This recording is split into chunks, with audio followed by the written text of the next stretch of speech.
Hello here. How you doing? I was waiting for a day where it was not raining, and those who actually did see, I put up a video and put down. I took it off myself. There was no prompt or anything like that. Lesson learned: don't do a YouTube video when you're angry. Yeah, you might look at it later on and go, "No, let's take it down." All right, so let's keep something in a little more of a calmer nature. Like everyone here, I like to see TV shows and movies, and I'm just as much in the kick of the superhero stuff and the sci-fi as much as anyone else. And with some of the shows in question, there are people that are critical, not liking what they're seeing.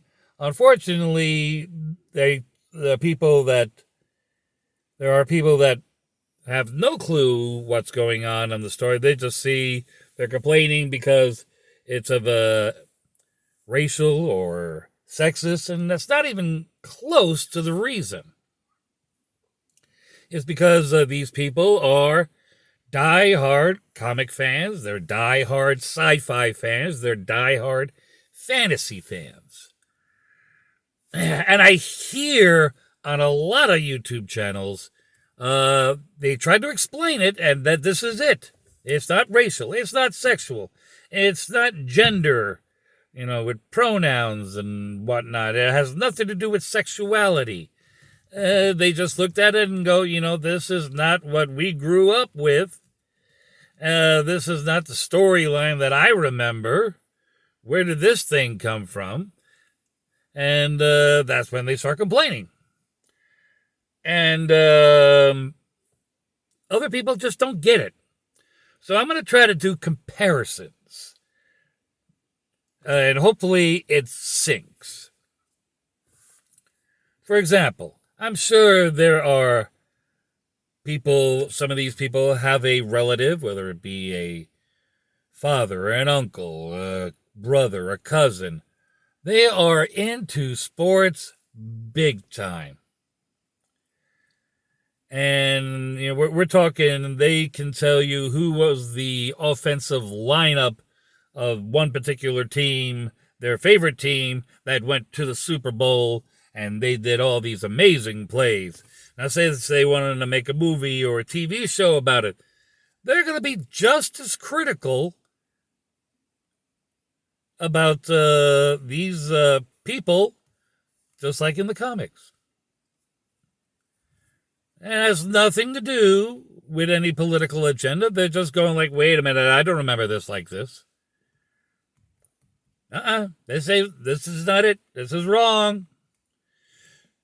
Has nothing to do with the fact that, he was this, that, or the other thing.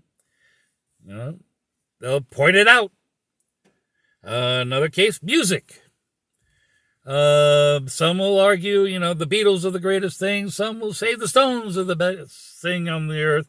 Some will go Queen. Some will go Rush. Some will go Whitney Houston. Some will say Dolly Parton. The point is when you start changing the storyline,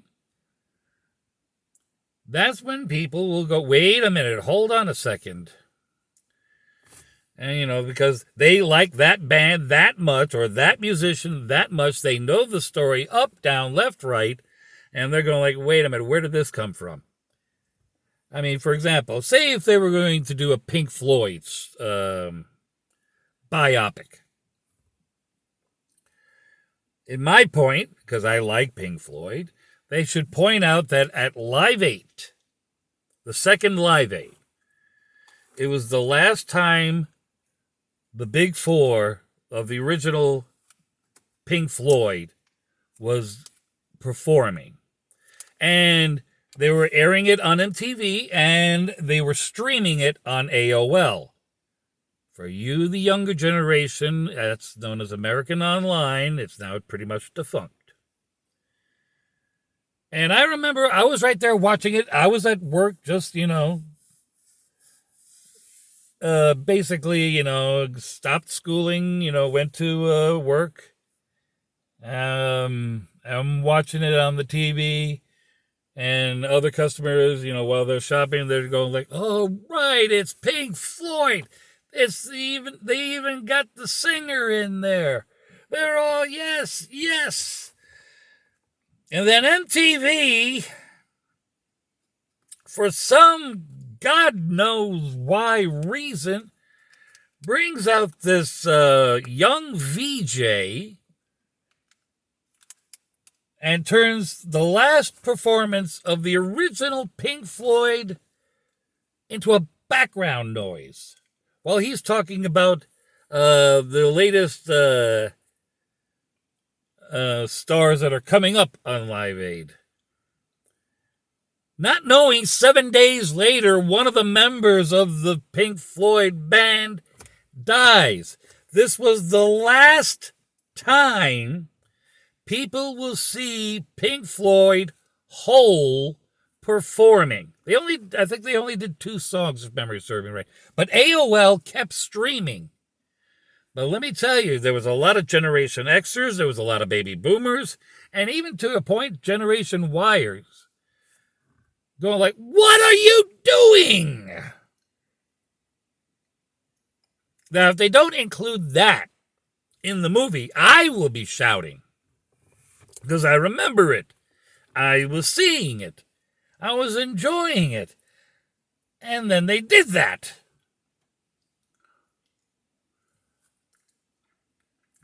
Another case, like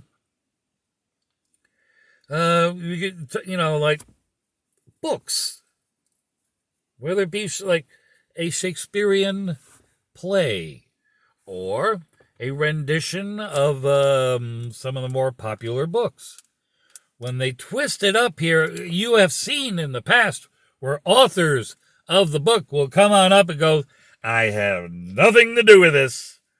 Don't blame me. I'm innocent."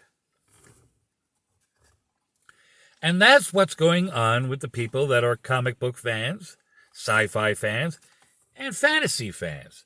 They're seeing what they grew up with was there for the longest time, and whoever's writing the story are putting their own spin that had absolutely nothing to do with it. One good example would be the new versions of Enterprise in the Star Trek movies with Chris Pine. And they made it in the second movie that they would show that Sulu is gay. Why? Because the original character, the original actor, should I say, George Takei, is gay.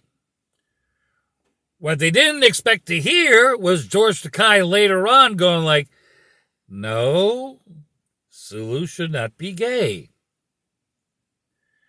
He was going off of what he was told, seen the writings by Gene Roddenberry.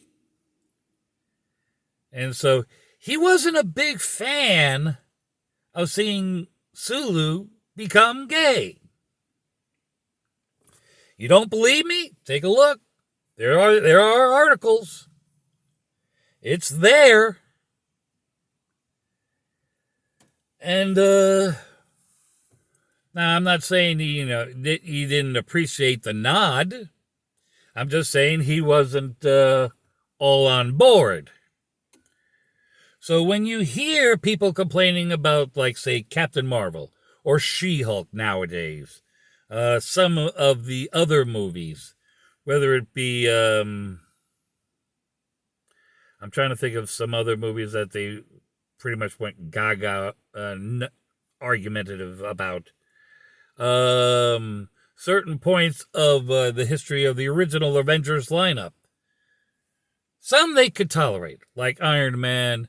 Instead of the Vietnam War, or was it the Korean War, they changed it to the Iraq War, just to keep it up to date. They were like, "Yeah, okay. We can live with that. Yeah." But when Iron Man 3 came around and they took the big bad villain of all of Iron Man's villains, the Mandarin, and changed it to God knows what. And let's put it this way. I think that's the reason why Shang-Chi did pretty damn good, because they got the Mandarin right. By comparison, okay, got a little tweaked.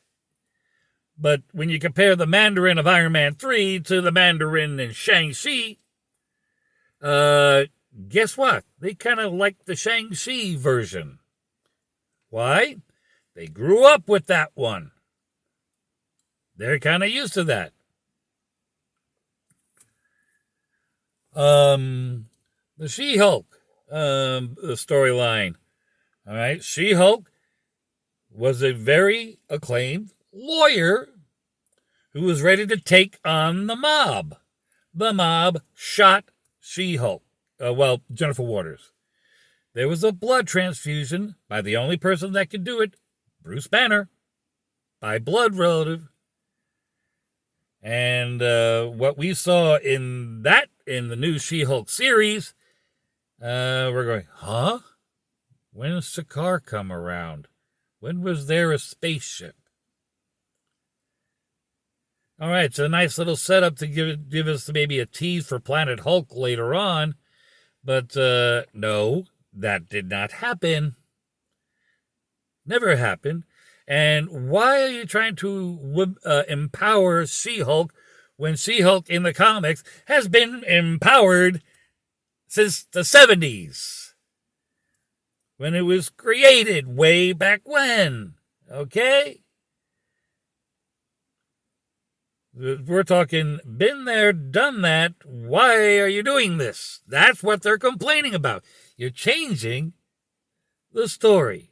Just like if Hollywood was to change the story of their favorite Super Bowl team going to the Super Bowl, putting in the little agendas here and there just so it's nice and all that, and diehard fans would go, what? Or, book fans, where even the author is going, excuse me? No. Mm-mm. Music fans, they will do the same thing. There was a little argument over the recent Queen movie. Not a whole lot, but there was a little. They took, but say they try to do another band later on, say the Beatles, and they really twist up the history. Yeah, they're going to complain. All they're saying is, you got a whole bunch of history. Okay, we understand you got to update it because it's no longer the 60s, it's no longer the 70s, it's no longer the 80s. We're in the 2020s. But keep it as close as you can to the original source. Keep it real. That's all they want. You want to add some other things later on? Okay. But keep it real. But what do I know? I'm just the average schmo.